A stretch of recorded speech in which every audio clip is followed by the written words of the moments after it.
Welcome to our YouTube channel.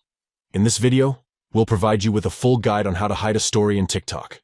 If you've posted a story that you want to keep private or visible only to yourself, we've got you covered. Let's dive into the step-by-step process. Step 1. Open the TikTok app on your device. Step 2. Tap on the profile icon located in the bottom drawer of the screen. This will take you to your TikTok profile. Step 3. Scroll down to the bottom of the list of options on your profile page. Look for your story among the viewed items and tap on it. Step 4. Once your story is open, tap on the 3 dots menu icon, usually located in the top right corner of the screen. From the menu that appears, select Settings. Step 5. In the Settings menu, look for the Who Can See This Post section.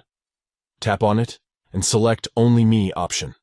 This will ensure that only you can see the story and it will be hidden from your followers and others. By following these simple steps, you can easily hide a story in TikTok, maintaining your privacy and control over your content.